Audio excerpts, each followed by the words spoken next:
Assalamu alaikum, I'm Aisha and you're watching Samaa News. Here are today's headlines. Information Minister Attaullah Tarar has said that hostile countries were behind false reports linking a Pakistani national to the Bondi Beach shooting in Australia. The minister said there was no evidence to support the claim and that Australian authorities later confirmed the attackers were a father and son of Indian origin. He accused sections of the media of amplifying unverified information and said Pakistan condemns terrorism in all forms. Russian President Vladimir Putin has said that there have been some calls in the West to prepare for a major war with Russia, and he described this as hysteria and a lie. He also said that if Ukraine and the West abandon peace talks, then Russia will take the lands it claims in Ukraine by military means. Separately, Putin said Russia would achieve its objectives in Ukraine either through diplomacy or by military force, vowing to expand what he called a security buffer zone. He said Moscow preferred negotiations, but would press ahead on the battlefield if talks failed, as international efforts continue to push for a peace deal. On the other hand, Italy's Prime Minister, Giorgia Meloni, says Russia is making unreasonable demands in US-brokered peace efforts with Ukraine. She reaffirmed Italy's support for Kyiv, but warned that using frozen Russian assets to fund Ukraine remains legally complex and must rest on a solid legal basis. Denmark has unveiled its new NASAMS air defence system at Skelstrup Air Base, showcasing how the launcher is moved and loaded. Chief of Staff General Michael Hildgaard said this marks the start of broader investments to boost the country's defensive capabilities amid growing security challenges.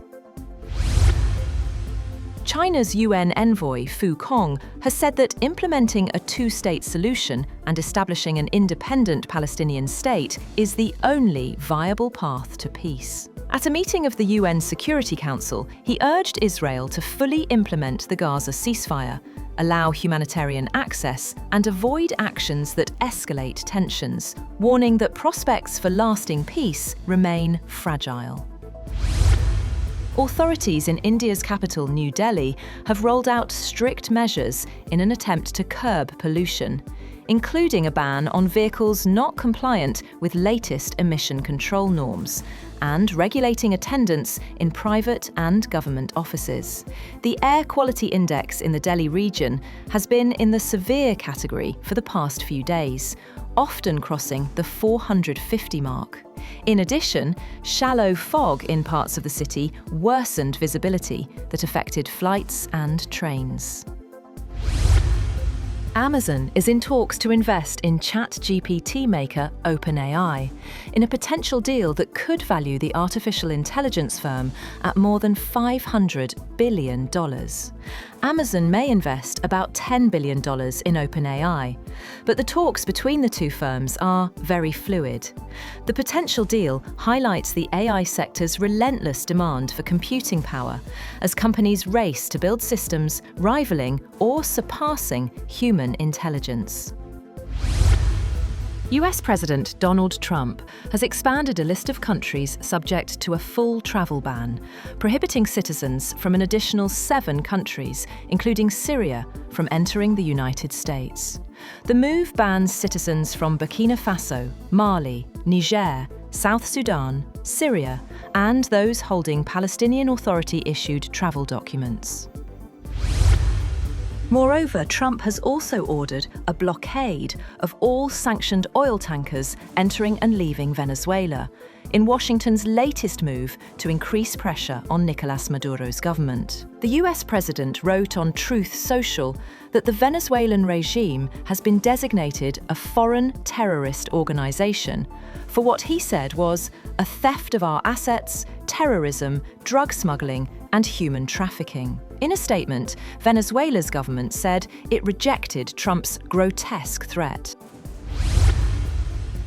Meanwhile, Venezuela's defense minister has dismissed President Trump's plan for an oil blockade as delusional and incoherent, rejecting claims that Venezuela had stolen its own resources. He said the move exposed Washington's real intentions and framed the threat as a political victory for Caracas amid growing pressure on the country's oil sector. Australian police say they have charged a man who allegedly opened fire on a Jewish event on Sydney's Bondi Beach with 59 offences, including a terror charge.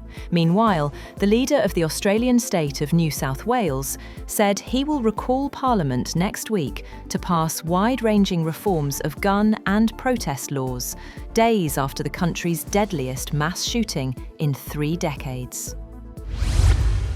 The younger son of Hollywood filmmaker and political activist Rob Reiner has been formally charged with first-degree murder in the stabbing deaths of his parents, who were found slain in their Los Angeles home over the weekend.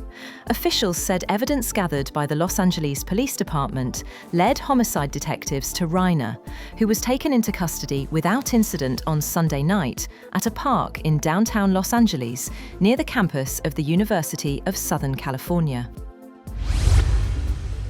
And FIFA has decided to raise prize money at the next World Cup by 50%, committing a record $727 million to the tournament. Most of the funding will be performance-based, with the champions set to earn $50 million as the expanded 48-team format delivers higher payouts for all participants. That's all for now.